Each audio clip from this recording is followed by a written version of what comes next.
everyone, welcome to Biology with MJ. This is MJ, your enthusiastic guide.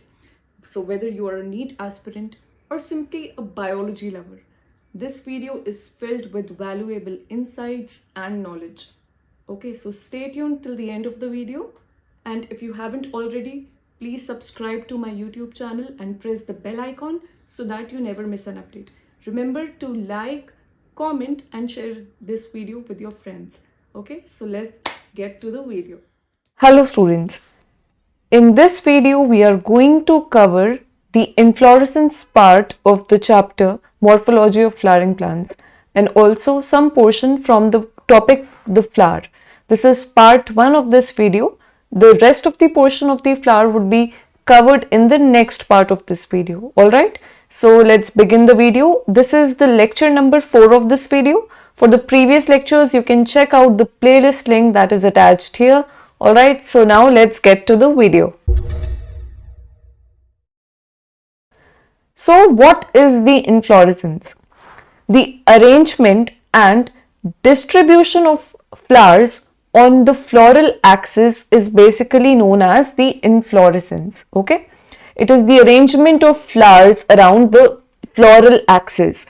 The axis on which the flowers are arranged collectively, those flowers are known as inflorescence. Their arrangement and their distribution on this axis, how are they arranged, how are they distributed here, is what is known as the inflorescence, the collection of those flowers and how they are arranged.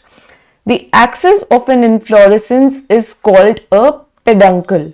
Okay, so see, these are all the flowers that are arranged together on the floral axis, and this axis is known as the peduncle. Where, what is peduncle? Where these flowers are attached. Okay, the axis on which these flowers are distributed and arranged, this axis is known as the peduncle.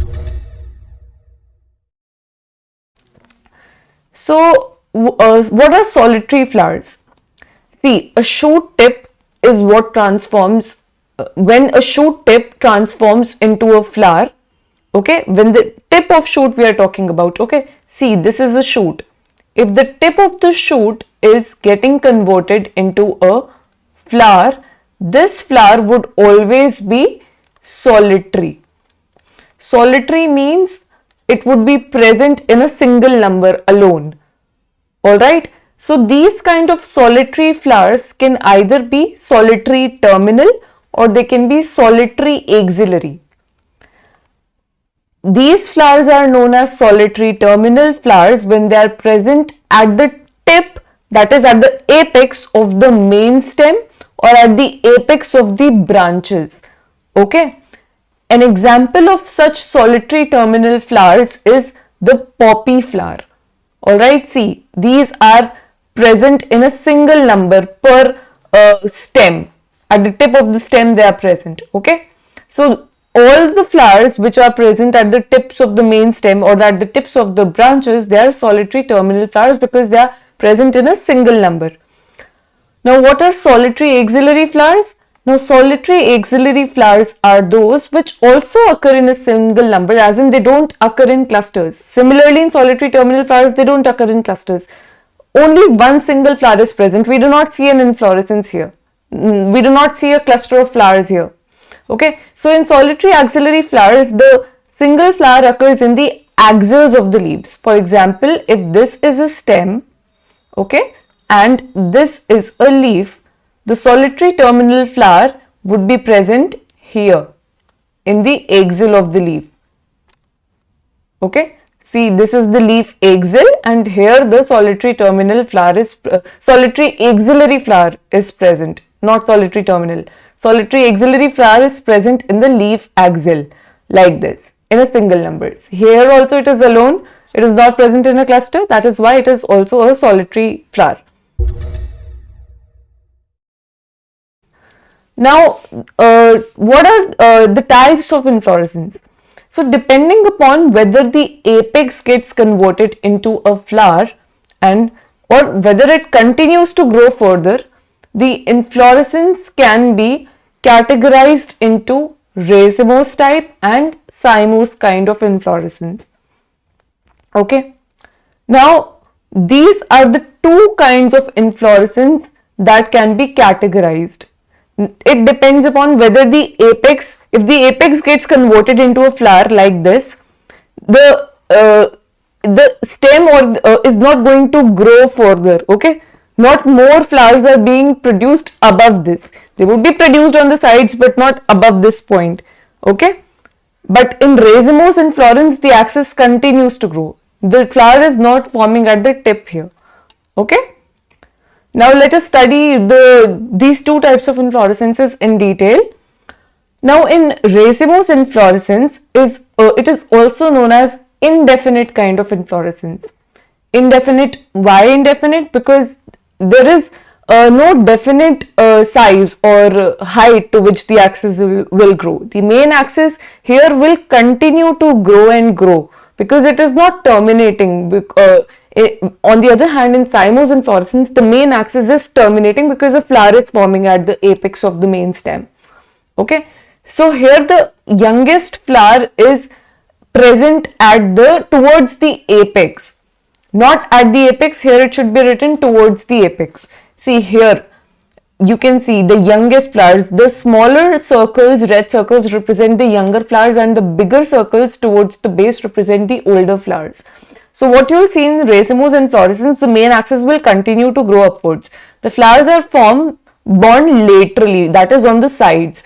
Okay, the younger flowers would be born at the top, and as you will go down the stem or the main axis, the older flowers would be seen towards the base. So as we go down, older flowers would be present. As we go up, the flowers will go on getting younger and younger, and the most recent flowers would be present towards the apex only. Alright, that is the most youngest of the flowers would be present towards the apex, would be born towards the apex.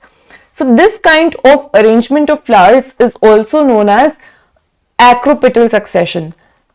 See right here, this term acropetal succession means that the younger flowers are present towards the top and the older flowers are present towards the base.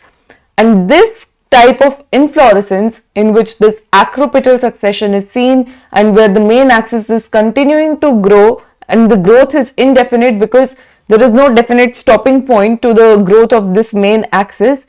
Okay, this kind of inflorescence is known as the racemose kind of inflorescence. Now examples of this kind of inflorescence includes the mustard plant or members of the family Fabaceae. Alright, so these are the important examples of racemose inflorescence which you need to remember. Now let's come to cymose inflorescence. As already told, in cymose inflorescence the growth is definite. Why? Because the main axis here is terminating into a flower, so it has a definite growth. Indefinite means we do not know how much it will grow. It will continue to grow. There is no definite stopping point. But in definite kind of growth, there is a stopping point to the main axis because the main axis is terminating into a flower. The tip of the main axis is terminating into a flower. That is why the growth is definite. It is limited in growth. The youngest flower is formed near the base or to the outside. See, this is the youngest flower. Here the opposite is happening. In racemose inflorescence, the younger flowers were present towards the apex and older flowers were present towards the base, which was known as the acropetal succession. In cymose inflorescence, basipetal succession is seen. In basipetal succession, just the opposite happens. The younger flowers are formed near the base and the older flowers are formed towards the top. Okay, so since you can see here the older flower is present towards the top or in the center, and the younger flowers are present towards the base or to the outside. Okay, they are pointing outwards. Okay, they are growing outwards. The older flower is present towards the center. Okay, and the youngest flowers are present at the base or to the outside, which is just the opposite of what is happening in racemose inflorescence. So such kind of arrangement is known as basipetal succession. Okay, here the youngest flower is present near the base and the older flower is present towards the top. Example of cymose inflorescence is seen in solanum. Alright, so let us move forward now. Now let's come to the flower. Okay. Now inflorescence is composed of numerous flowers, a cluster of flowers. Now we are focusing on one of those flowers. Okay. So flower is the reproductive unit in the angiosperms, which are also known as the flowering plants. This flower is what is responsible for sexual reproduction in angiosperms. Okay. A flower comprises of sepals. These outermost green colored structures are known as sepals. Then comes these colorful structures which are useful for attracting the pollinators, known as petals. These colored structures are called petals. Then comes the stamens, these yellow colored structures which represent the male reproductive organs. Then comes on the inside, innermost part of the flower is the carpel, which is also known as the female reproductive organ. Okay, we will study about each of these parts one by one as we progress further. Alright, so a flower is a modified condensed shoot. Okay, focus here. A flower is a modified condensed shoot wherein what has happened? The shoot apical meristem has converted into the floral meristem. So basically we can say that it is a modified shoot, modified condensed shoot. Here the internodes do not elongate. The axis gets condensed. That is why we are calling it as a condensed shoot. Now let us understand this statement with the help of the diagram that is present here. See, this here is the shoot apical meristem. These are the leaf primordia. Now when the plant has to flower, this shoot apical meristem will convert into the floral meristem. Certain pathways, chemical pathways would occur. Signals would be, this shoot apical meristem would receive a signal to convert into the floral meristem. Then it would convert into the floral meristem. And at the center, this part here is converted into the inflorescence meristem.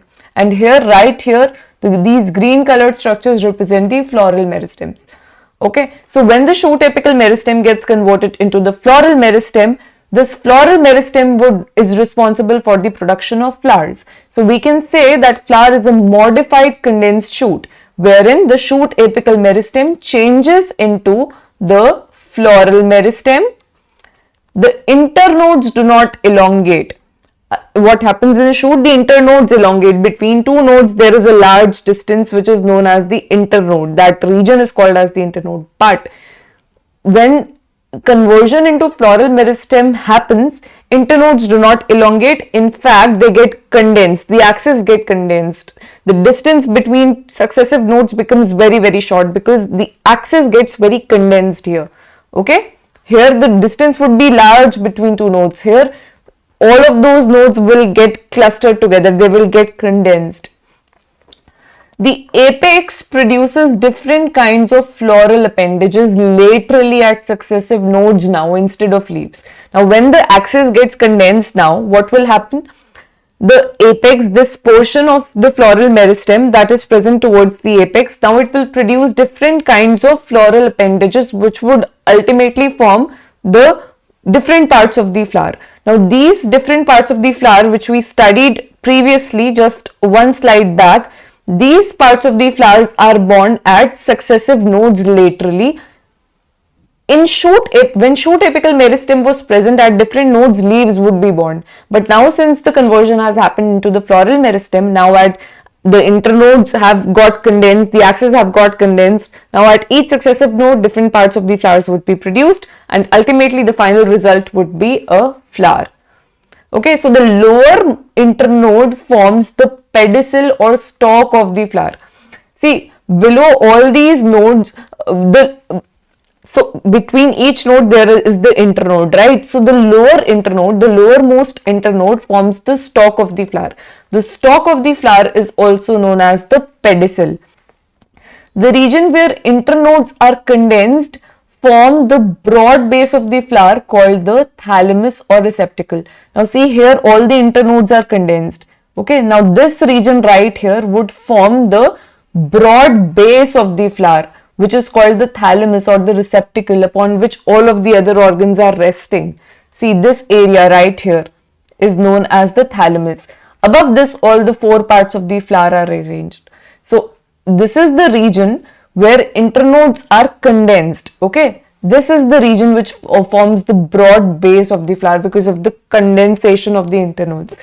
So this region being referred to here is this, in this case. This is the thalamus area. Okay, and below thalamus, the lower internode is present, which is known as the pedicel or the stalk of the flower. See, this is the pedicel here. This region right here talks about the pedicel, which is also present here. Okay, so the internodes, the lower internode forms the pedicel or stalk of the flower. The region where internodes are condensed forms the broad base of the flower, which is also known as the thalamus or the receptacle. And we studied that the apex produces different kinds of floral appendages. Now these floral appendages are what? These are stamens, carpels, sepals and petals. These are borne laterally at successive nodes instead of leaves.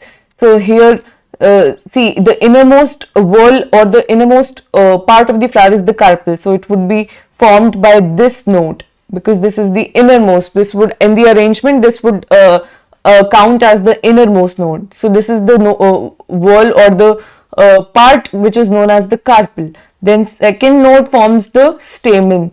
Then third node forms the petals, and the fourth node here would form the sepals. So this is how the shoot apical meristem has got converted into the floral meristem, and here this is how the floral meristem is ultimately getting arranged and modified to form a flower. This is the final product that we will see. Alright. Now flowers also have certain structures. Some of the flowers, not all flowers, have certain structures which are called as bracts. Now bracts are certain reduced leaf-like structures. They look like reduced leaves. So these bracts, when they are present in a flower, the flowers are known as bracteate flowers.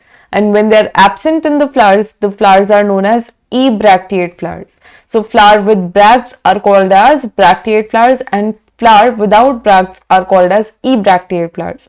Now this is what a bract looks like. These are reduced leaf-like structures. They are found at the base of the pedicel. What is pedicel? Pedicel is the stalk of the flower. Okay, the stalk of the flower, also known as pedicel. At its base, these reduced leaf-like structures are present, which are known as bracts. And flowers which have these bracts are known as bracteate flowers. Flowers lacking these bracts are known as ebracteate flowers. All right. So let us move forward now, and also remember that in some cases these bracts are very colorful. Okay, and they are useful for attracting pollinators. You will often confuse these bracts with petals of the flower because sometimes they are so colorful. And even smaller than bracts are structures which are known as bracteoles. Okay, bracts would be present at the base of the pedicel or the base of the stalk of the flower, but bracteoles would be present here. Okay, like this. Let me choose a different color. Yeah. So bracteoles would be present here between the flower and the bracts on the pedicel. In between the bracts and the flower, these structures are present, which are also reduced leaf-like structures. These are called bracteoles. Okay, bracts are present at the base of the pedicel, and bracteoles are present between the bracts and the flower. Okay, bracteoles, it is not necessary that every flower having the bracts will also have bracteoles. Okay, these can be present or these cannot be present. Alright. Now a flower can be either a complete flower or an incomplete flower. Now what do we mean by these two terms? So as the name suggests, an incomplete flowers must be some flower which lacks some of the parts, and a complete flower would be the one which will comprise all of the parts that we have studied previously. So a complete flower would be the one which has all of the four floral organs, okay, which were sepals, petals, stamens, and carpel. Carpel or carpels. If more than one carpel is present, we will call it as carpels. Okay. Now, one thing that we have not covered here is that the group of stamens is known as the androecium. Now, stamens are not present in a single number. They would be present in multiple numbers like this. So, the outermost, let us begin with the outermost part of the flower. So, the outermost part of the flower is made up of sepals, right? So, the group of these sepals is known as the calyx. This is the outermost wall. Then comes the petals. Okay, each individual, these colored structure is known as a petal, and the group of these petals is known as corolla. Okay, similarly here, each unit, single unit of this outermost wall is called as a sepal, and a group of these leaf-like structures is which are known as sepals is known as the calyx. Okay, a group of these sepals is known as calyx. Similarly, the male reproductive organ is the stamen. This single unit is the stamen, and a group of these stamens is known as the androecium. This is the third that comes. This comes third in the order as we move more inwards into a flower. Then innermost wall of the flower is called as the carpel. Now it can be present in a single number. It could be present in more than one number. It could be fused. These carpels could be free.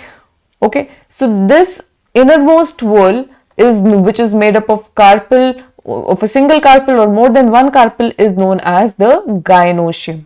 Okay, so please remember these four whorls. These are very important, and we would be covering each whorl in detail also as we move further. Now, a complete flower would be the one which would have all the four floral organs. It would have calyx, it would have corolla, it would have androecium, it would also have gynoecium. Okay, so this is a complete flower having sepals, petals, stamens and carpel. Now let's come to an incomplete flower. The absence of any one or more of the floral organs or parts makes the flower an incomplete flower. Now look at this flower. Which whorl is absent in this flower? Let me know in the comments below. So you can see here the green leafy structure is not present, right? So this flower lacks sepals because the outermost whorl having the comprising of the green leafy structures which are known as the sepals, the outermost whorl, the group which comprises of a group of sepals, which and the group of these sepals are known as what? This whorl is known as calyx. Calyx comprises of a group of sepals, which makes it the outermost whorl. Calyx is the outermost whorl of the flower. So this is absent in this flower. This flower lacks sepals. That is why it is an incomplete flower. Now, what does this flower lack? You can pause this video, think about it for a second. Let me know in the comments below if you want that this flower, which floral organ does this flower lack, which makes it an incomplete flower. So it has calyx, it has corolla, it has androecium, but it does not it lacks the innermost whorl, which is the female reproductive organ or the gynoecium. Okay, and gynoecium is made up of carpels, or a single carpel or more than one carpels. So it lacks, a carpel is also known as pistil. Okay, remember. Here it is written lacks pistil. Pistil is also known as a carpel. So this lacks the female reproductive organ. That is why it is also an incomplete flower. Okay. Now the flowers can be also divided into two types based on the presence or absence of the essential organs. Now each flower has four whorls we have seen. Now out of these, two whorls represent the accessory whorls or the accessory organs, okay, and two of the whorls represent the essential organs or the essential whorls.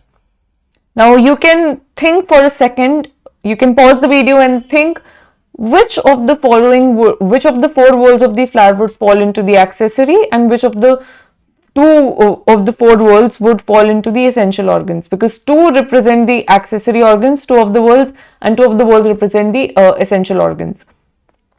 So accessory, as the name suggests, is something which is just additional. It is not crucial for the flower to survive, as in it is not crucial for the core function that the flower is performing. The core function that a flower is ultimately performing is fertilization of the egg with the sperm, okay? The egg which is located in the female reproductive organ, that is the carpel, and the pollen grain or the male gamete which is found in the pollen grain that is being released from the stamen or the male reproductive organ. The fusion of the pollen grain containing male gametes, okay, the fusion of those male gametes with the female gamete, that is the egg cell, causes fertilization, which is the sexual reproduction which is happening in the flowers. Okay, which will ultimately form the zygote, then embryo, then seed would be formed, fruit would be formed, that fruit would be dispersed, the seed would be dispersed, okay, an animal would probably consume that fruit and would cause the dispersal of the seed. That seed will fall down somewhere, would grow for again help in the propagation of the plant, because wherever the seed would fall, a new plant would arise. So this is how the main function of the flower is reproduction. So it is understood that the female reproductive whorl, that is the gynoecium, and the male reproductive organ whorl, which is the androecium, represent the essential organs of the flower, because these are crucial. This is because the flower has its identity. These are responsible for the core function of the flower, which is reproduction. And accessory organs are basically the organs which are supporting this phenomenon, this core function, because sepals and petals are not involved in the reproduction process as such, so to speak, because they are only involved in attracting the pollinators. Other than that, they do not have a very important function of their own. They do have an important function there, but they are not involved in the core process of fusion of the male and female gametes and their fertilization. Okay, sepals are there as the outermost whorl, then petals are there. Petals are the colorful and the attractive whorl, which play an important function just to attract the pollinators, so that they come and then they pick up the pollen grains from the stamens, go and transfer it to another flower, stigma, and then the whole of the process of pollination, fertilization occurs. So this is why calyx, the whorl of sepals and petals fall under accessory organs, and because these are accessories of the flower, they make the flower look attractive. Accessories, they're not performing the core function of the flower. Essential organs are those which are forming the essential function of the flower, which is reproduction, and this includes androecium and gynoecium. Now, sepals and petals are responsible for protecting these essential organs of the flower. That is why they are present towards the outside, and these essential organs are present towards the inside. They are responsible for protecting the male and female reproductive organs. So sepals are protective in nature. Why they are present? What is their function? They are protecting the essential organs of the flower. Similarly, petals are responsible for attracting the pollinators. They are also responsible for protecting the inner organs of the flower, which are the essential organs of the flower. Alright, so a perfect flower would be the one that has both the essential organs. That is, it has both the androecium and gynoecium. It is also known as a bisexual flower. Bi means two, that is, it has the presence of both the sexes inside it. Male reproductive organ is also present, female reproductive organ is also present. Then an imperfect flower is what is an imperfect flower? Which has only one of the two essential organs. It does not have both the essential organs. If it would have both the essential organs, it would be a perfect flower, but it has only one of the two essential organs. That is why it is an imperfect flower. It is also known as unisexual flower. Uni means one, because it has only a single essential organ, either androecium or gynoecium. So a flower having only the androecium or the stamens is known as a staminate flower. See, in this flower, the gynoecium is absent. Okay, so this is a staminate flower.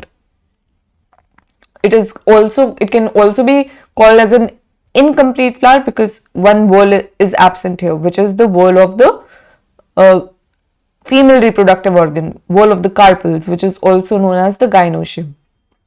So that is why it is known as a staminate flower, because only stamens are present. Then comes a pistillate flower in which only the carpels are present. Okay, here you can see the male reproductive organ is missing. So this is also an imperfect flower because only carpels are present, stamens are absent, and both of these flowers also represent incomplete flowers. A perfect or bisexual flower is a complete flower which has all the four whorls. As you can see here, petals are there, sepals are there, stamens are there, and carpel is also there. So this was about perfect and imperfect flowers. Now let's come to the type of plants. Now plants can be categorized into monoecious, dioecious and neuter. In monoecious plants, both the types of unisexual flowers can be present on the same plant. Okay. Both the type of unisexual flowers are the staminate flowers and the pistillate flowers. Pistillate and staminate flowers. In monoecious types of plants, both the types of unisexual flowers can be present on the same plant. Whereas in dioecious types of plants, a plant bears only one type of unisexual flower. Okay, if a plant bears only one type of unisexual flower, that is either it has only staminate flowers or it has only pistillate flowers, such plants are known as dioecious plants.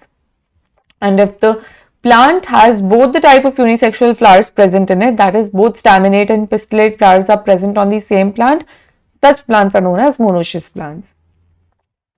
In dioecious plants, the male plants, okay, the plants bearing this only the staminate flowers will not bear fruits, which is obvious because the female reproductive organ is not there. And the female reproductive organ is the what? It contains carpel, and carpel bears the egg. Okay, the carpel bears the ovary part. The ovary gets converted into the fruit. So it is common sense that if the carpel is not present, if the pistil is not present in a plant, in the flowers of a plant, that type of plant or that plant would not bear fruits.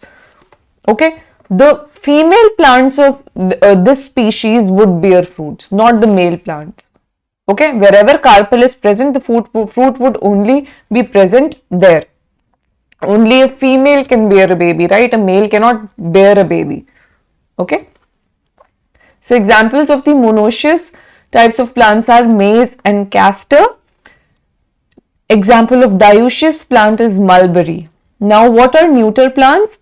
Neuter plants are those where both the essential organs are either non-functional, they are not functional, their presence or absence does not matter because they are not capable of performing their function, or they're totally absent from a flower. Okay, these are called neuter flowers. Now, these do not occur naturally. These are made by human beings in the laboratories, in certain breeding experiments they are made. They do not occur naturally in nature. Okay. Now, what is floral symmetry? Now, a flower can be divided into three types. Okay, flowers can be divided into three kinds: actinomorphic flowers, zygomorphic flowers, and asymmetric flowers, depending upon the symmetries they show. Now, a flower which is actinomorphic shows radial symmetry. What does this mean? Radial symmetry means that a flower can be divided into two equal halves by any radial plane that is passing through the center. So, if I draw any radial line which is passing through the center of the flower like this, I can divide a flower into two equal halves. So, this side of the flower looks identical to this side of the flower.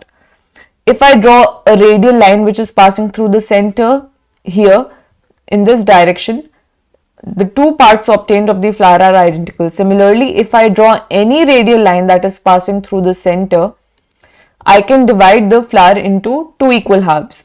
So any radial line which is passing through the center is capable of dividing the flower into two equal halves. Similarly, in mustard also, any radial plane that is passing through the center can divide the flower into two equal halves. In the Datura also, see, so many radial planes are shown which are dividing the flowers into two equal halves. So this kind of symmetry in which any radial line passing through the center can divide the flower into two equal halves is known as radial symmetry, and these flowers are known as actinomorphic flowers. Okay, in zygomorphic flowers, the flower can be divided into two equal halves in only one vertical plane. Okay, only one vertical line that is passing through the center, okay, in one vertical plane can divide the flower into two equal halves. So in this kind of flower, only one vertical plane is can divide the flower into two equal halves. So this part of the flower looks identical to this part of the flower only when a vertical line is drawn in this plane. Okay. If I draw a line in this plane, I am passing it through the center only. But if I draw it like this, it is the two parts of the flower are not identical to each other. It is only in this plane when a vertical line is drawn can a flower be divided into two identical halves. Okay, I can write these two parts as 1, 1. Similarly, in cassia, only in this plane can cassia be divided into two equal halves when a line is drawn like this. In gulmohar also, only in this plane I can divide it into two equal halves. In bean also, only in this plane it can be divided into two equal halves. So in any of these flowers, if I draw a line like this, two equal halves are not obtained. These parts do not look identical to each other. Only in this plane do these parts look identical to each other. So such flowers show bilateral symmetry and are known as zygomorphic. So the examples of actinomorphic flowers were chili, mustard and datura. You can remember it with the mnemonic MCD. In zygomorphic flowers, these four examples are there: pea, cassia, gulmohar and bean. So there is a mnemonic that I invented. Can you please not beg? Okay, so from CA you can remember cassia, from P you can remember P, then from B you can remember bean, actually capital G should be here, and from G you can remember gulmohar. So these are just additional words. U and not you can omit. Okay, only these words contain the abbreviation for these examples. Okay, so you can remember the statement, can you please not beg? From CA you can remember cassia, from P you can remember P. From beg, two examples are coming out from this term. B, say bean, and from G, gulmohar. Alright. Then there are asymmetric flowers, the last of the floral symmetric flowers, the last type of category in floral symmetry. These are also known as irregular. They also show, this symmetry is also known as irregular symmetry, because in these flowers, no matter what line I draw at any point, these flowers cannot be divided into two equal halves in any plane, in any vertical line passing through the center cannot divide this flower into two equal halves, no matter which plane I draw it from. So whether I draw it like this, no vertical line can passing through the center can divide this flower into two equal halves. So example of such a flower is canna. See, this flower, if I draw a line like this, it cannot be divided into equal halves. If I draw like this, it cannot be divided into equal halves, because all of the portions of the flower have different kinds of shapes and structures. So these flowers can just not be, they're not symmetric. That is why they're known as asymmetric flowers or irregular flowers. Now let's come to floral appendages. Now, isomery is the presence of the same basic number of different floral organs of a flower. Okay, what is isomery? It is the presence of there is a basic number of different floral organs which has been observed in the flowers. For example, the different appendages of the flower, the petals, sepals, stamens and carpels, all of these have been observed to be present in multiples of certain numbers. So once we identify this basic number, the presence of the same basic number of different floral organs of a flower is known as isomery. So you will understand this clearly in the next statement here. So an isomerous flower can be trimerous, tetramerous or pentamerous when the floral appendages are in the multiples of 3, 4 or 5. So 3, 4 and 5 here represent the basic number. Okay, And when the floral appendages are present in the multiples of these basic numbers, such flowers are known as trimerous flowers, tetramerous or pentamerous flowers. So in trimerous flowers, all the floral appendages would be present in the multiples of 3. Okay, for example, if petals are 6, so sepals would also be 6. Okay, if stamens are 3, then stamens are 3, or gynoeciums are also 3, the carpels are also 3 in number. So all of these whorls are in the multiples of 3. So these are trimerous flowers. As you can see, 3 petals are there, 3 sepals are there. Sorry, this is not sepal, these are carpels. No, these are sepals only. And then 3 stamens are there. Then here multiples of 6 are there. So 6 petals are there. 1, 2, 3, 4, 5, 6. 6 stamens are there. So this is how trimerous flowers look like. In tetramerous flowers, the floral appendages are present in the multiples of 4. Okay, so here 1, 2, 3, 4 petals are there. 1, 2, 3, 4, 5, 6, 7, 8.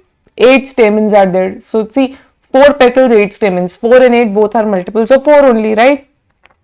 Here 8 petals are there. Okay, then the other whorls are also present in the multiples of 4 only.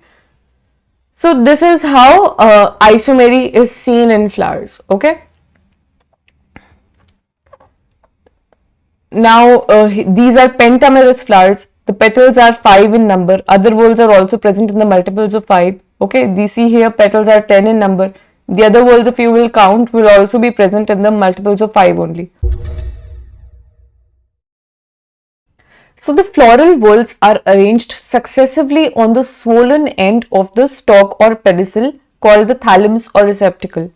Right? We have already studied this concept that the floral whorls they are arranged successively. The outermost whorl is the calyx, which is followed by corolla, then androecium, then gynoecium.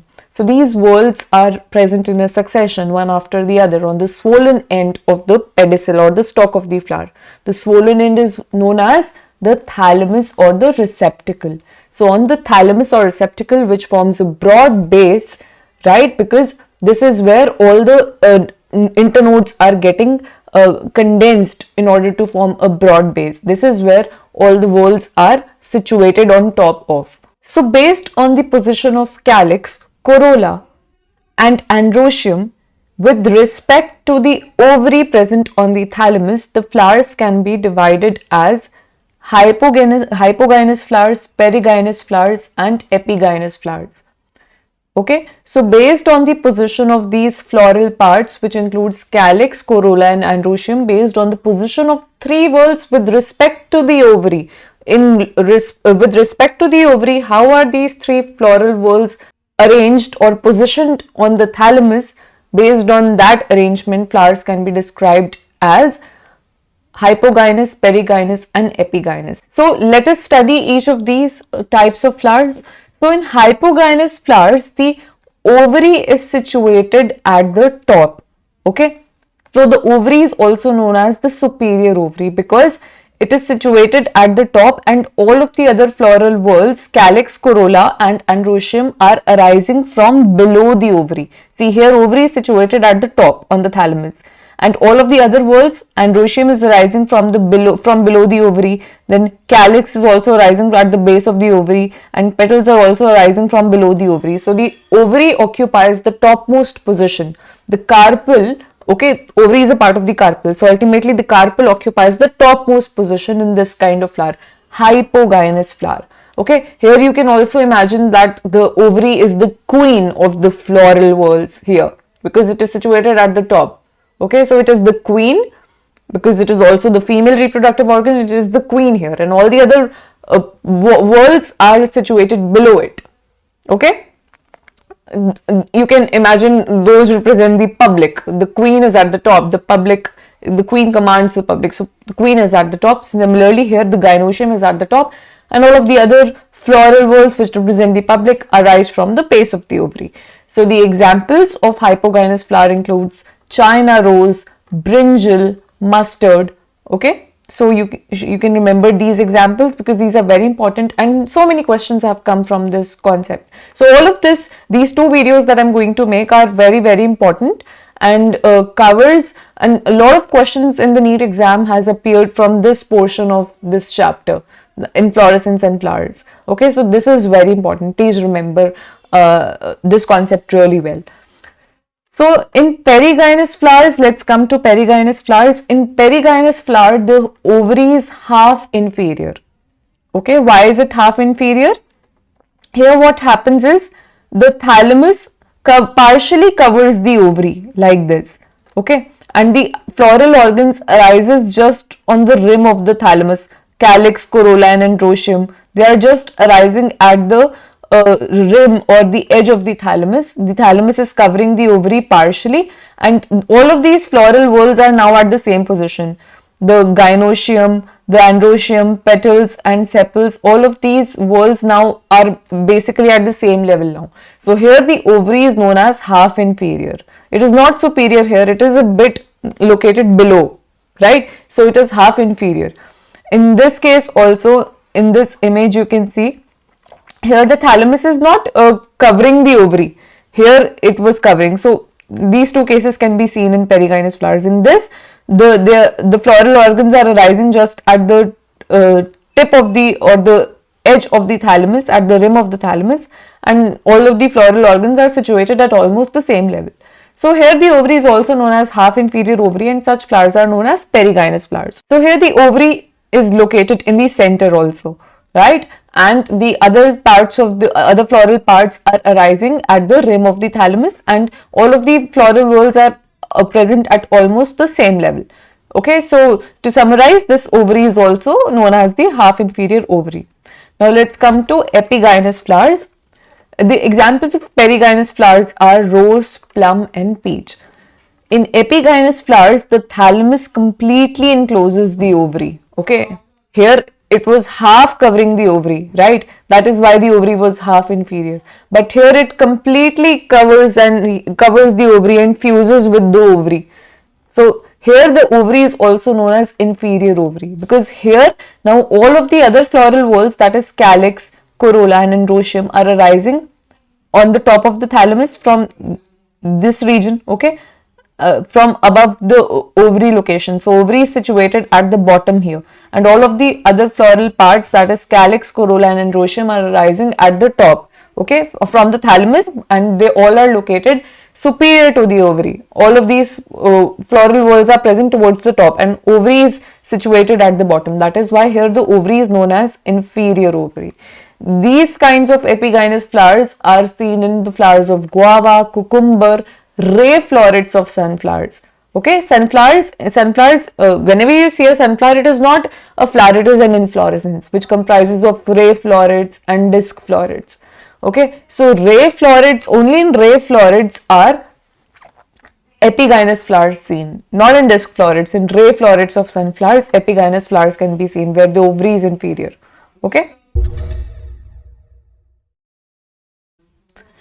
Now, a typical flower, we have already discussed this concept that a typical flower has four kinds of whorls, which is calyx, the whorl of sepals, corolla, the whorl of petals, androecium, the whorl of stamens, and gynoecium, the whorl of the ovary. So, calyx and corolla, as already discussed, are the accessory organs. Androecium and gynoecium are the essential organs or the reproductive organs. Okay, this is how a flower looks like. This is the pedicel, this is the receptacle or the thalamus, this is the whorl of sepals, this is the whorl of petals.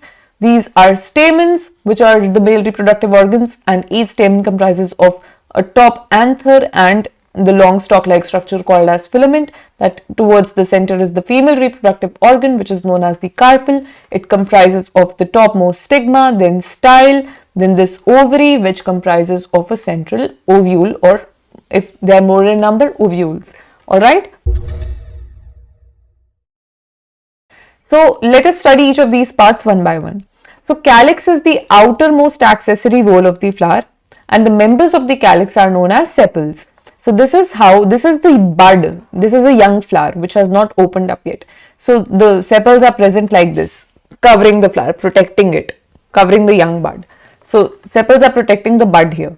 So generally sepals are green leaf-like and they protect the flower. What is their role? Protection, right? So they protect the flower in the bud stage.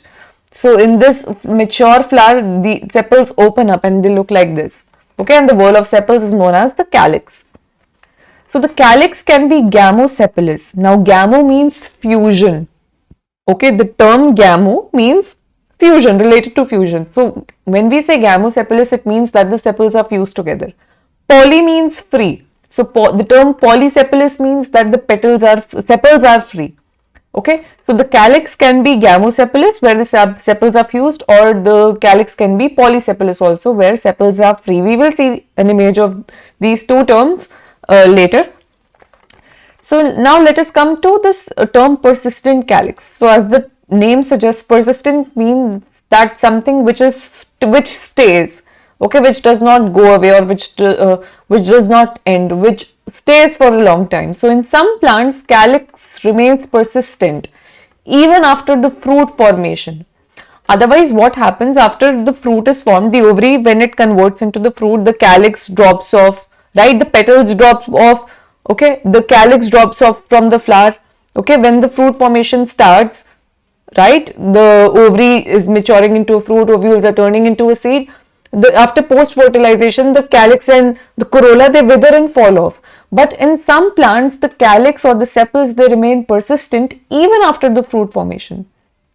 Okay, for example, in tomato, you must have seen there is green leafy structures at the top of the tomato. These structures here.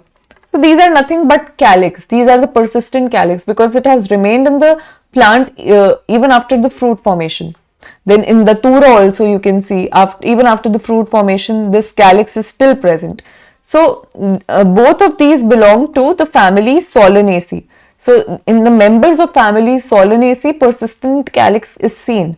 Okay, so in tomato, in the datura, so you can remember this example.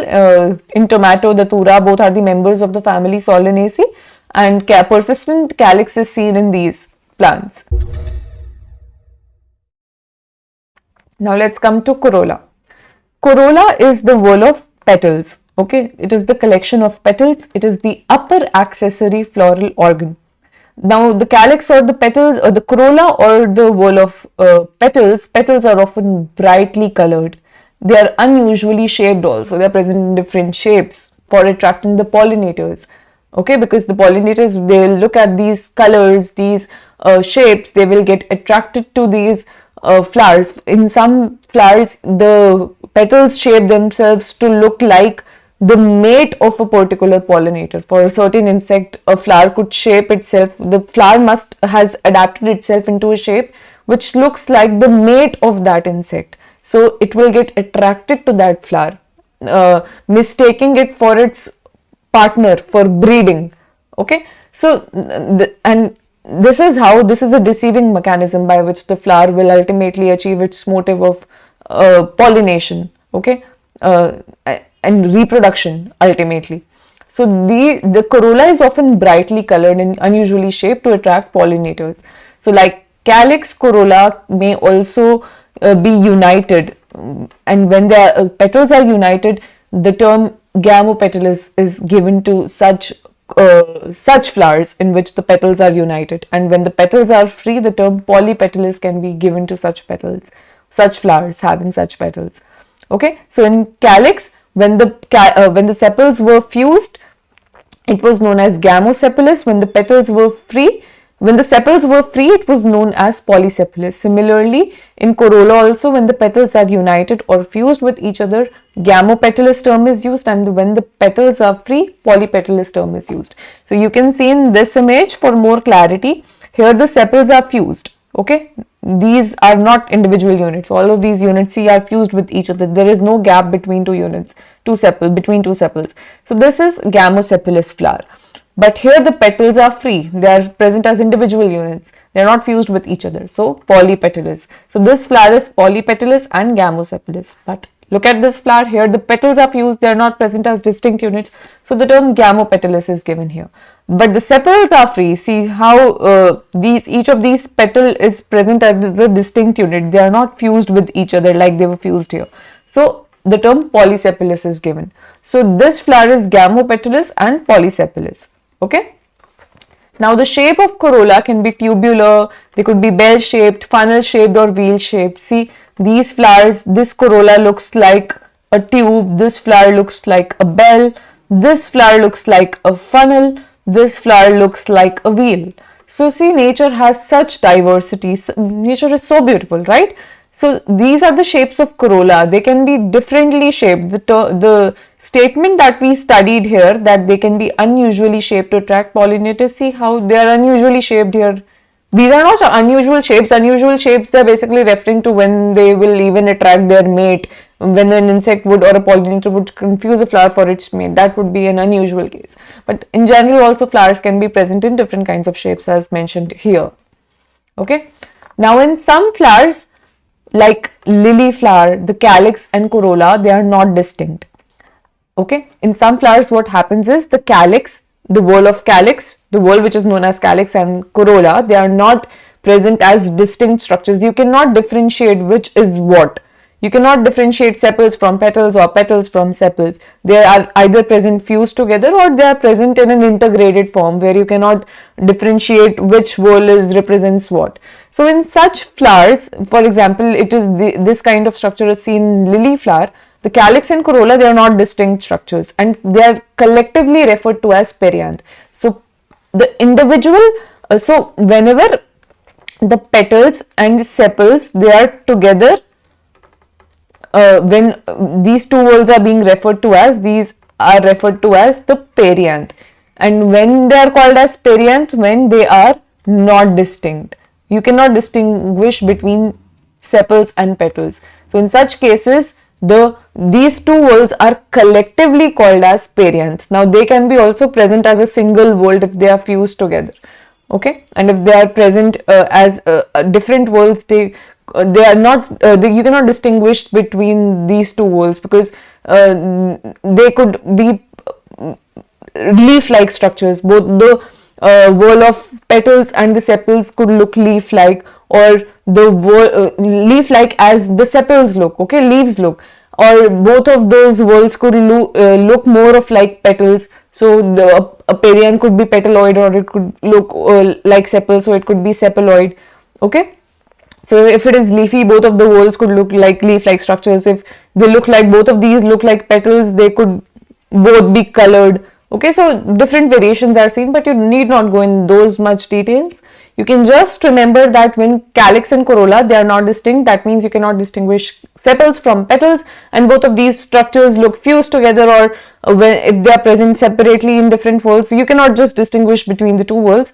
So in such cases, they are collectively known as perianth, and the individual part of the perianth is known as tepals. Now in each whorl, we have a term for each separate unit. In sepals, in calyx, the unit is sepals. In corolla, the unit is petal. Similarly, when we call perianth, the individual unit in the perianth is tepals. So see here, calyx and corolla are fused together. They are not distinct from each other. So each unit is known as each unit of the perianth is known as a tepal. So this is the perianth in the lily flower. See this is the fusion of sepals and petals here. Okay, not distinct from each other. Now let us come to aestivation. The mode of arrangement of sepals or petals in a floral bud with respect to the other members of the same whorl. Okay, the arrangement of sepals and petals with respect to each other in the floral bud is known as aestivation. Very important topic. Now, aestivation could be of various types. It could be valvate, twisted, imbricate, vexillary, or which is also known as papilionaceous. Okay, in valvate aestivation, the petals or sepals are present like this. End to end they are present. No overlapping is happening here, as you can see in this flower. In twisted aestivation, the top of one petal overlaps the base of another like this. So all of the petals are overlapping with each other. This kind of twisted arrangement is seen. It goes in a particular direction like this. Top of one petal, base of the other petal, then top of one petal, base of the other petal. Like this twisted aestivation goes. In imbricate aestivation, there is no particular direction in which the overlapping is happening. See this petal, both of these ends of this this petal is covered. This petal, one end is covered, the other end is not covered. Similarly, in this petal, one end is not covered, the other end is covered. Here, both of the ends are present towards the outside. Here, one is present on the inside, one is present on the outside. So in this case, no particular direction overlapping. There is not a particular order or direction in which the overlapping is happening. So such kind of aestivation is known as the imbricate aestivation. Then there is the vexillary or papilionaceous aestivation. What happens in this aestivation? There are 5 petals that can be seen in such flowers. The topmost petal is known as the standard petal or the vexillum. Okay, it is the largest of the all. It covers 2 lateral petals which are known as the wings, and the innermost 2 petals are fused with each other, which is shown by this symbol. These 2 petals are fused with each other, and this represents the keel. Why it is called keel? Because it represents the keel structure that is present in ships and boats. Okay, so this is the flower. It looks the flower of having the vexillary aestivation looks like this. The topmost petal, which is the standard or the vexillum, 2 lateral petals and the innermost fused petals. Now see, this structure looks like the keel of a boat. The keel of a boat here looks like this. This is the boat. This part here, this part here, this is how, see, these 2 petals are also fused with each other. Okay, so it resembles the shape of the keel of a boat. This portion here is the keel of the boat. That is why the term keel is mentioned, is given to these petals. Okay. Now the examples of different aestivations are, the valvate aestivation is seen in Calotropis. See, no overlapping is happening between the petals. In twisted aestivation, see, one petal overlaps the another petal, and it is happening in a particular order and direction. See, one end of the petal is at the top, the other at the base. Then for the second petal, one end at the top, second is getting overlapped by the successive petal, and so on. So this kind of twisted aestivation, it is seen in ladyfinger, China rose, and cotton. Okay, LCC. This is you can remember it like this. Okay. You can make your own mnemonics also for easier remembrance of the examples. I do recommend you to make such mnemonics because it will help you to recollect the information faster, the examples faster whenever you sit in an exam. Then imbricate aestivation is seen in Cassia, in Gulmohar. Okay, here see, there is no particular order in which the overlap is happening. One petal is present at one petal, stop is present here, getting overlapped with the base of the other petal. Some petals are present totally towards the outside. So here overlapping is happening, but it is not present in a particular order.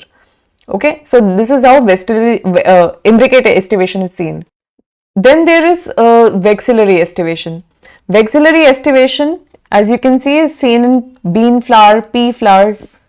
Okay, basically vexillary aestivation is seen in the members of the family Fabaceae, or the former name of this family was Papilionaceae.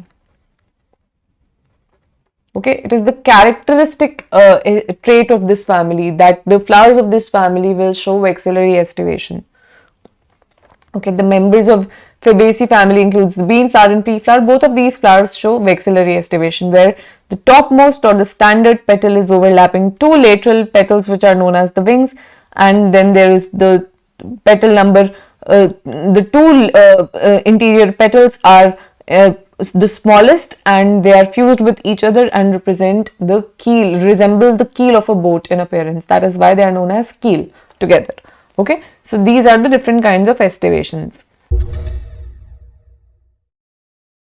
Now let's come to the Neet PYQs. So given below are 2 statements. This question is from Neet 2023. One is assertion and one is reason. Okay, assertion says that a flower is defined as a modified shoot, wherein the shoot apical meristem changes to floral meristem. Is assertion true? Is this right? Yes, this is right. We have studied that the shoot apical meristem converts into a floral meristem whenever flower has to form. Reason that is given is the internode of the shoot gets condensed to produce different floral appendages laterally at successive nodes instead of leaves. So if shoot apical meristem was present, the successive nodes would produce leaves. But when it has converted to the floral meristem, the different nodes would produce different floral appendages instead of leaves. Okay, and the internodes, they get condensed together now. In shoot apical meristem, the internodes would not be condensed, but when it has to form a flower, the internodes have to get condensed so that all of the nodes would produce different floral appendages and the flower formation can take place. In the flower, everything has to be situated obviously closely only. It is not a stem on which the leaves are present at certain distances to each other. In flower, everything has to be present in close proximity. That's why the internode needs to get condensed. So yes, the reason is also correct in itself. If we look at these two individual statements, both of these are correct. Now we have to choose the correct answer from these four options. So option 1 says assertion is false but reason is true. So this is incorrect because both are true. Both A and R are true and R is the correct explanation of assertion. So yes, both A and R are true. This part of the question up till here is correct of this statement. But is R the correct reason, the correct explanation of assertion? Yes, it is the correct explanation of assertion, because in assertion it was mentioned, it was just basically given that the shoot apical meristem or SAM gets converted into the floral meristem. And the reason is that the internode gets condensed and now different floral appendages are produced at successive node instead of leaves.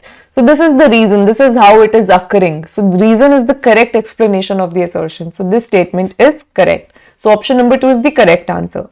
Let us look at the other options as well. Both A and R are true, but R is the not correct explanation of A. So this statement is incorrect because R is the correct explanation of A, because this is how the shoot apical meristem is getting converted into a floral meristem. Okay. A is true, but R is false. So this statement is also incorrect. So the correct answer is option number 2. Now this question is from Neet 2022. The flowers are zygomorphic in mustard, gulmohar, cassia, datura, chili. We have to choose the correct answer from the options that are given below. Which of the following flowers are zygomorphic? We studied that the examples of actinomorphic flowers we remembered from the mnemonic MCD. So mustard, chili and datura are actinomorphic flowers. So which among the following are actinomorphic? Now you can easily identify. Mustard is actinomorphic. Datura and chili are actinomorphic. Okay. Now for zygomorphic flowers, which abbreviation did we study? We studied can you please beg, right? So from C, cassia, from P, the pea plant, from B, bean, and from G, gulmohar. And for asymmetric flowers or irregular flowers, what was the example that we studied? It was canna. So here gulmohar and cassia are given, and gulmohar and cassia are the zygomorphic flowers. So we have got our correct answer here. Gulmohar and cassia are zygomorphic flowers. Now we just have to choose the correct answer from these options. So gulmohar and cassia are present as option number B and C. So wherever these two options are present, only these two options are the correct options. So B and C are only present in option number 2, are present together. Okay, only these two are present in option number 2. So the correct answer is B and C only, option number 2. Option number 1, 3 and 4 are incorrect. Okay. Now this question is from Neet 2020. The correct position of floral parts over thalamus in mustard plant is option number A, saying margin of the thalamus grows upward enclosing the ovary completely and the other parts arise below the ovary. Okay, this is an epigynous flower. This example is representing. Option number B, saying gynoecium occupies the highest position while the other parts are situated below it. This represents hypogynous flower. Gynoecium is present in the center and the other parts cover it partially. And the last option is saying gynoecium is situated in the center and the other parts of the flower are located at the rim of the thalamus at the same level. So this represents a perigynous flower. This description does not match any kind of flower that we have studied. Okay, gynoecium is present in the center in perigynous flowers, and the other parts of the flower are located at the rim of the thalamus at the same level only. They do not cover it partially. Okay, so this statement we can just totally omit here. So what did we study? What kind of a flower is mustard flower? Is it epigynous, hypogynous, or perigynous? So mustard plant shows superior ovary or hypogynous flowers. Hypogynous flowers means that the ovary occupies the highest position. Epigynous flowers, ovary is inferior. In perigynous flower, the ovary is half inferior. Okay, so the correct answer here is option number B. Now this question is from Neet 2016. The standard part of a papilionaceous corolla is also called carina, pappus, vexillum, or corona. So the standard part of a papilionaceous corolla we just studied is also known as a vexillum. Okay, so the correct answer is option number C, vexillum. Option number A, B and D are incorrect. The keel is also known as the carina. Okay, the standard part of a papilionaceous corolla is called as a vexillum only. So the correct answer is option number C. Now this question is from Neet 2016. Radial symmetry is found in the flowers of Brassica, Trifolium, Pisum or Cassia. So the radial symmetry, flowers having radial symmetry are those which can be divided into two equal halves by any radial plane that is passing through the center of the flower. Okay, any line we draw that is passing from the flower through the center can divide a flower into two equal halves. These flowers are also known as actinomorphic flowers. So the examples of actinomorphic flowers that we studied were, okay, you can remember it from the abbreviation MCD, where M represents mustard, C represents chili and D represents datura. Okay, so from do any of these options have resemble or match our examples? So mustard, the scientific name of mustard is Brassica, or the common name of Brassica is mustard. So option number 1 is the correct answer. Brassica shows actinomorphic or radial symmetry. The other options, Trifolium, Pisum and Cassia, represent the zygomorphic symmetry. So these three are the incorrect options. And the examples of the zygomorphic symmetry that we studied were, you can remember it from the abbreviation, can you please not beg? Okay, or you can write here fully, can you please not beg? So from CA, Cassia, from P, from B, G should be capital here, I always do this, bean, and from G here it is Gulmohar. So which of the following options resemble match these examples? Cassia and Pisum. The scientific name of, the common name of Pisum is P. So P and Cassia we can identify from here that these are zygomorphic flowers. Trifolium, we have not studied this example, but this is also a zygomorphic flower, so you can just remember it. Okay, so the correct answer here is option number A, Brassica. Flowers are unisexual in, this question is from Neet 2015. Options are onion, pea, cucumber or China rose. So unisexual flowers are those which contain either the male reproductive organ, that is either they are staminate, or they contain the female reproductive organ, that is they are pistillate. Okay, they contain only one of the reproductive organs, either male or the female reproductive organs. So the flowers are either staminate or pistillate. So flowers are unisexual in cucumber. Okay, in cucumber such flowers are seen, which are either staminate or pistillate. Onion, pea and China rose have bisexual flowers. So the correct answer here is option number C, and option number A, B and D are incorrect. Now this question is from Neet 2014. When the margins of sepals or petals overlap one another without any particular direction, the condition is termed as. Now in aestivation we saw that, what is aestivation first of all?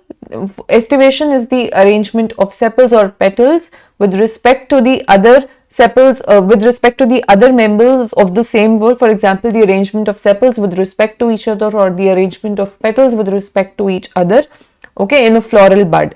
So their arrangement is known as aestivation. What is their type of aestivation represents what is the arrangement of sepals or petals, what is the type of arrangement. So various kinds of aestivation are there, which are vexillary, imbricate, twisted and valvate. In this case, the aestivation that is being talked about is imbricate aestivation, because when we say without any particular direction, we are talking about imbricate aestivation. Okay, so here overlap is occurring between the margins of sepals, or if we talk about petals, overlap is occurring between the margins of the successive or respective petals, but there is no particular order to it. They are not happening in a particular direction. So the correct answer is option number B, imbricate. Option number A, C and D are incorrect. Now this question is again from Neet 2015. Among China rose, mustard, brinjal, potato, guava, cucumber, onion and tulip, how many plants have superior ovary? Superior also means a hypogynous ovary, where ovary occupies the topmost position. 4, 5, 6 or 3. Now in this case, superior ovary or hypogynous flowers are present in China rose, mustard and brinjal. These three examples we studied in hypogynous flowers. In hypogynous flowers, as already told, ovary is located at the topmost position and the other floral whorls arise from below the ovary.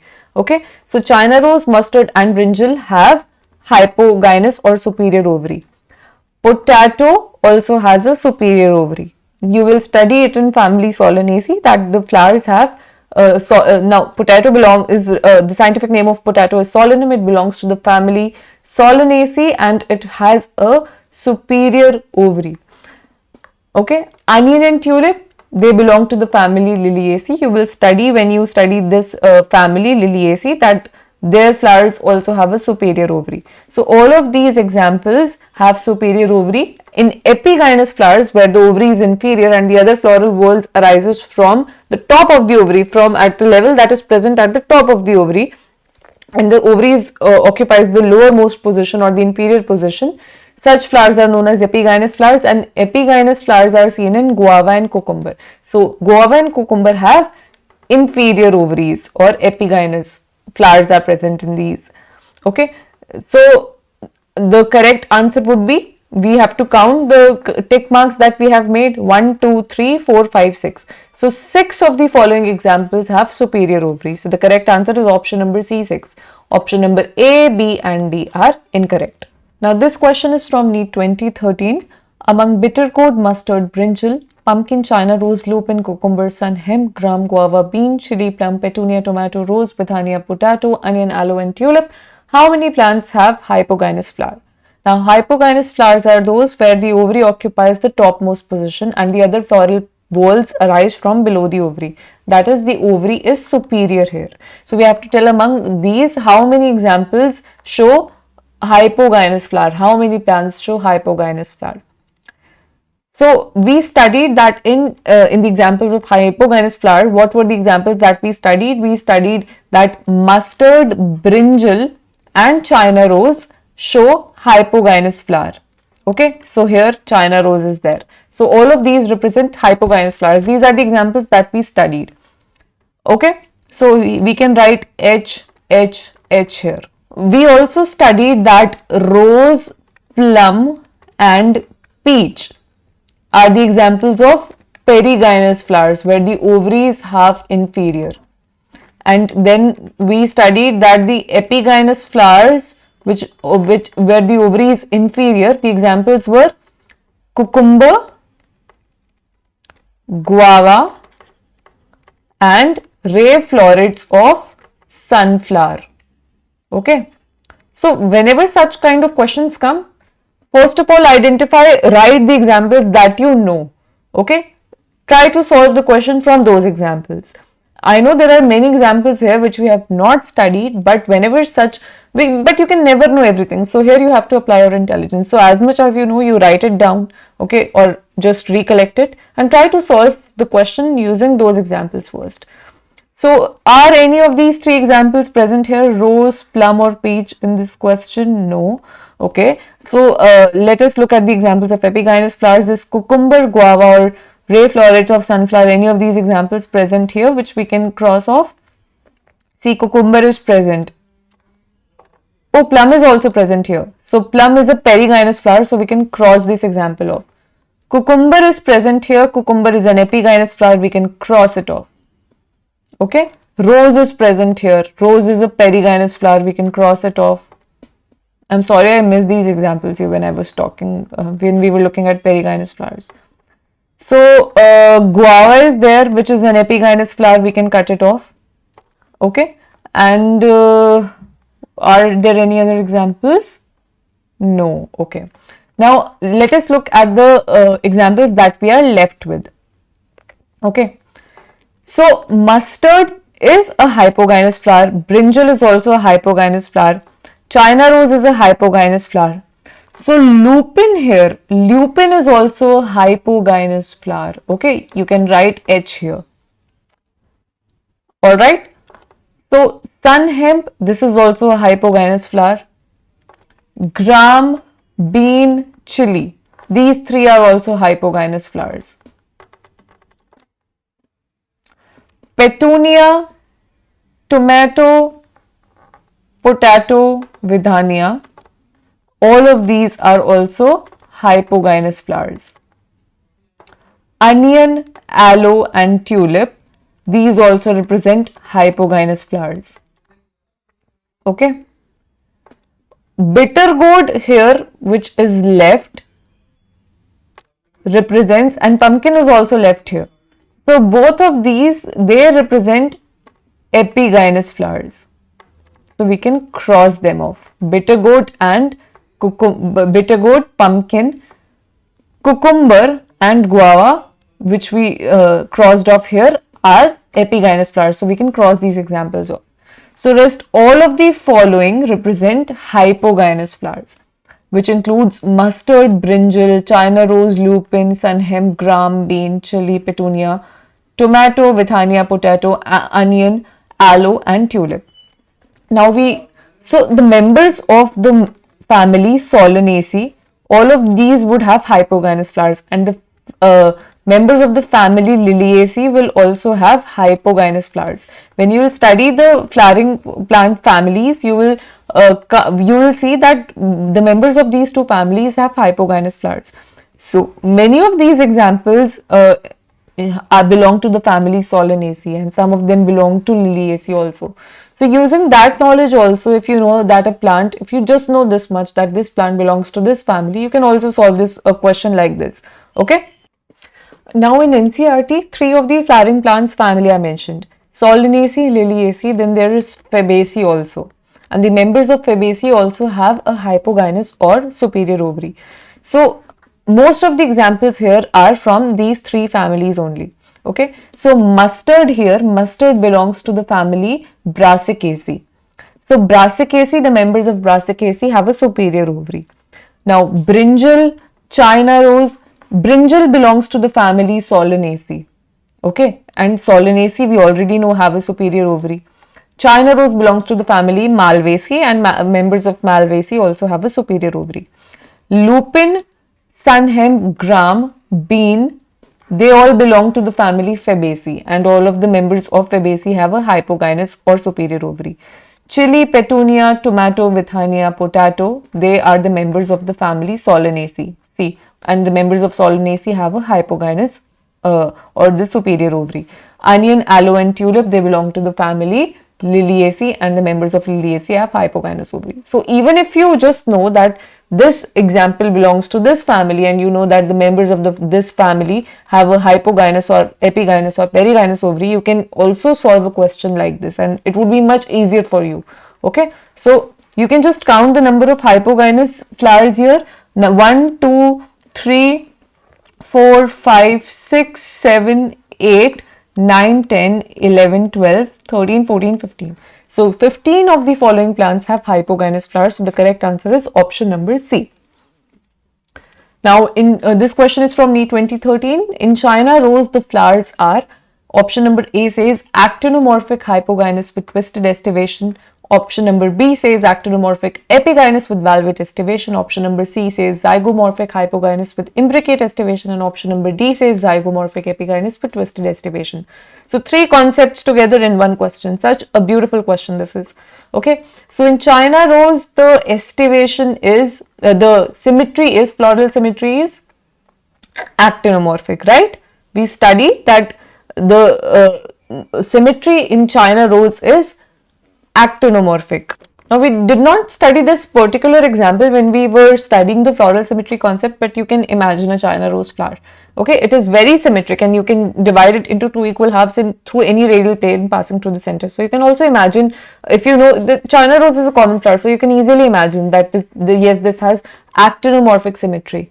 Okay, so is the flower of China rose, does it have a superior ovary? Is it hypogynous, epigynous or perigynous? So this example, yes, China rose we studied in hypogynous flowers, that it has a superior ovary. So it has hypogynous flowers. Now aestivation in China rose, what is the aestivation?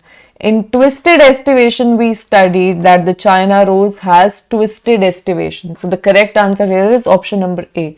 In China rose the flowers are actinomorphic, the ovary is superior or hypogynous flowers are there, and the aestivation is twisted. So the correct answer is option number A. Okay. Now let's move forward.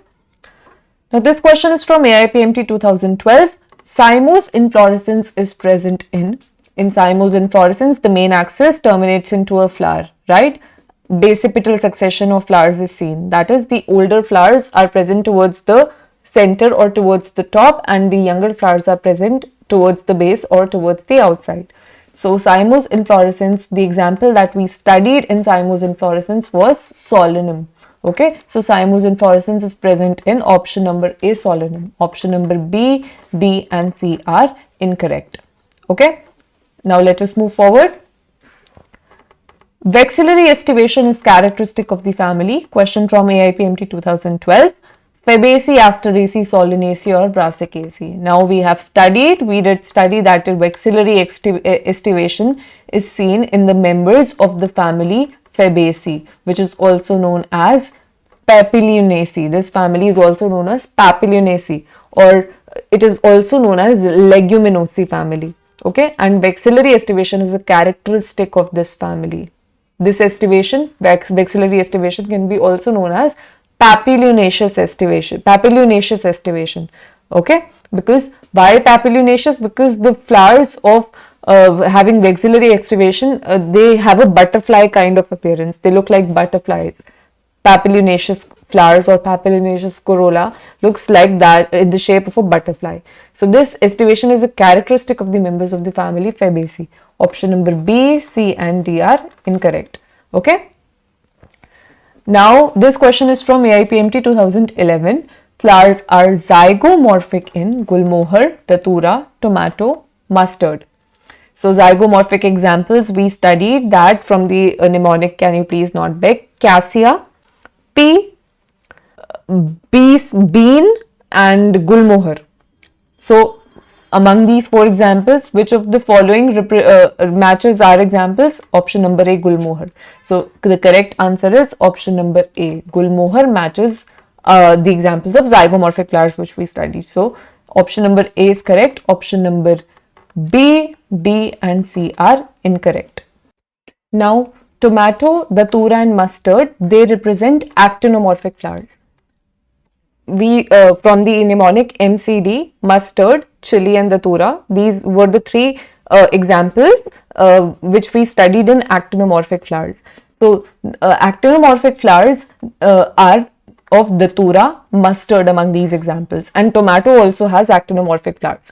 Zygomorphic flowers are those which can be divided into 2 equal halves only in one vertical plane. Okay, only in one vertical plane can these flowers be divided into 2 equal halves, whereas actinomorphic flowers can be divided into 2 equal halves by any plane, by any radial plane that passes through the center of the flower in any direction, but it should pass through the center of the flower. So the correct answer here is option number A. Option number B, C and D are incorrect. Now let's come on to the question from AIPMT 2010. Keel is characteristic of the flowers of Gulmohar, Cassia, Calotropis or bean. So keel is characteristic. We studied two examples in keel, right? When we first of all, keel we studied in the concept of aestivation. Okay, just remember it like this. In aestivation, there were different kinds of aestivations, right? Imbricate, twisted, vexillary, valvate. So in vexillary aestivation, we saw that the two anterior petals fuse together to form keel-like structure. Okay, the two anterior petals fuse together to form keel. Why keel? Because it resembles the keel of a boat.